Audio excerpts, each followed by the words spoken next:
It was not an easy or entirely pleasant situation, except I must say, for the first, for the 10 years, the first 10 years or so, we had a lot of hope and idealism and a lot of strength, and we thought that if we worked hard and did the right things would happen. Things would work out. This is not just the American dream. I think this is something that's common to us all. Well, as it turned out, we did the best we could, and we worked as hard as we possibly could. And things did not turn out. There was never enough money to go around at the end of the month. And finally, that kind of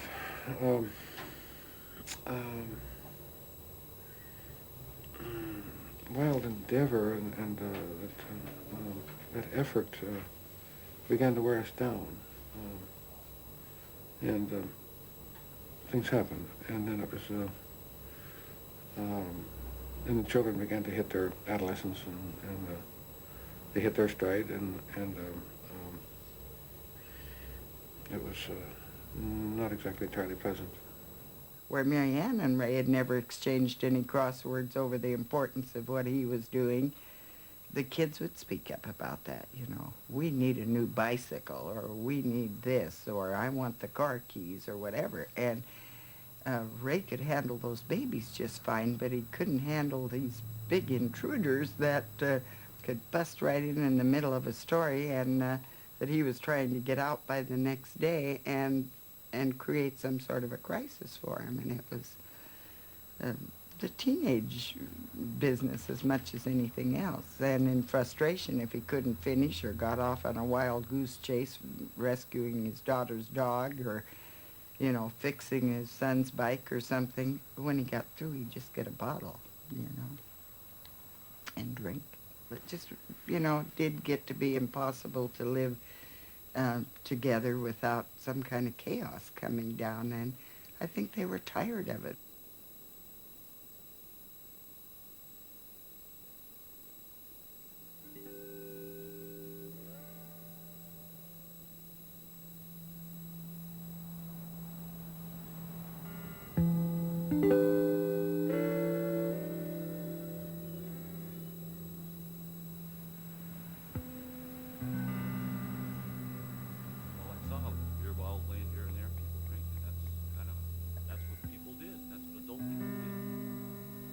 My name's Stephen. I'm an alcoholic.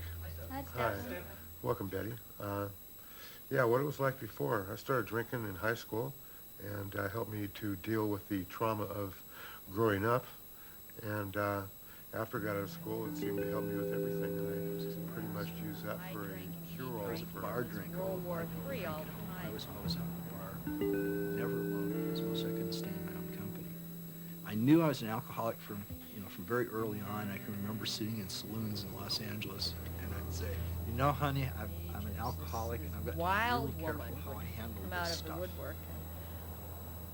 You know, I remember one night picking a fight with him. It was about 2 o'clock in the morning, and that was my story. I liked to fight when I drank, and it was this Jekyll and Hyde personality that would come out. You know, when I was sober, And I woke was up the this next prim and proper thing I remember, I woke up and it was just girl getting next daylight. door. And I looked up and there I was laying in the basement of this half torn down building. I mean, I looked up, I saw boards laying sideways, looked like it'd been bombed or something. Boards laying sideways, and the stairwell, all there was a stairwell and the stairs and no walls. I woke up and I didn't know what town I was in. I mean, I thought maybe it was bombed when I passed out. I didn't know for sure where I was. I was scared. I was kind of scared. I used to like to I drink was a lot scared because after I didn't know where I work, and was I'd and go what in half of the bars building and I was sleeping in. drinking, and I wasn't even sure if I was in Seattle. I was, but I just wasn't. I didn't look. Nothing looked familiar to me.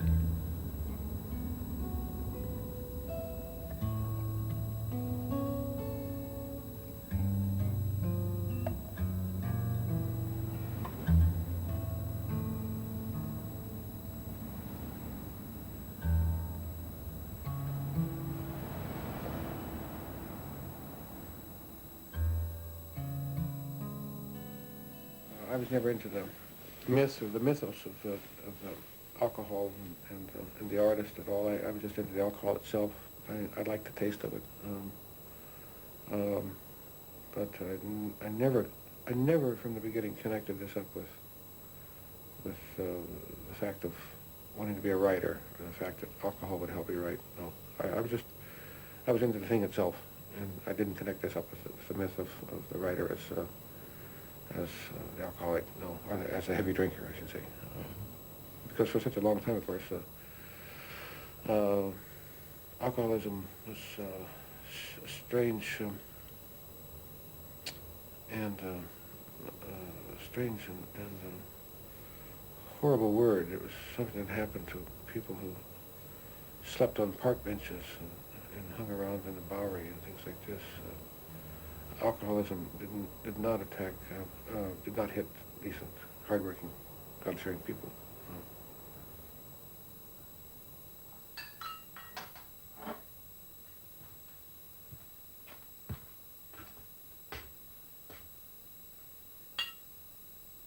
In the kitchen, he poured another drink and looked at the bedroom suite in his front yard. Things looked much the same as they had in the bedroom. Nightstand and reading lamp on her side, his side, her side. He considered this as he sipped his whiskey. Now and then a car slowed and people stared, but no one stopped. It occurred to him that he wouldn't either. It must be a yard sale. Let's see what they want for that bed.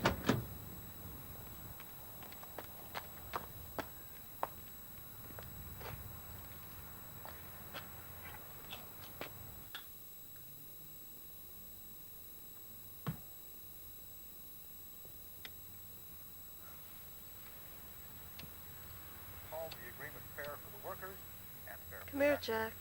Try this bed. How is it? Try it.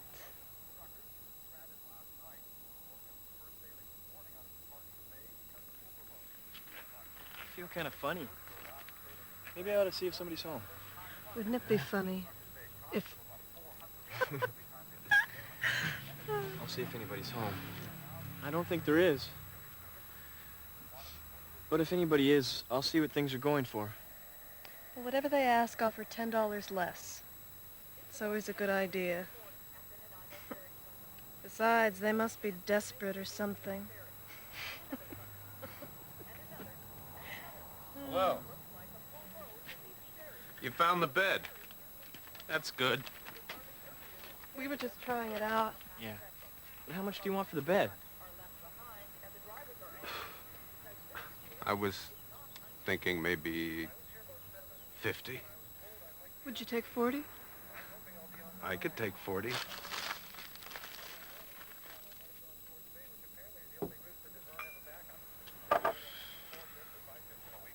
How about the TV? 25? Would you take 15? 15's okay. I could take 15. Oh, you kids, you want a drink? There's some glasses over there. I'm gonna sit down. Sit down on the sofa.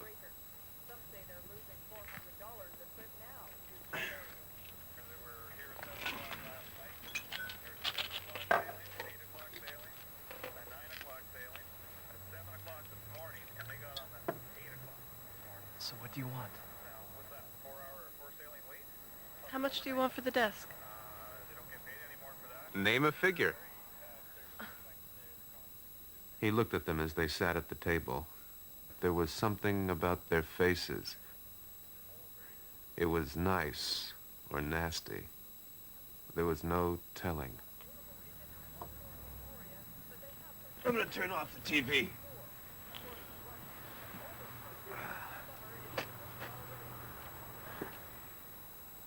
The record player's going too. Cheap. Make me an offer. Thank you. You're very nice. Here. Pick one.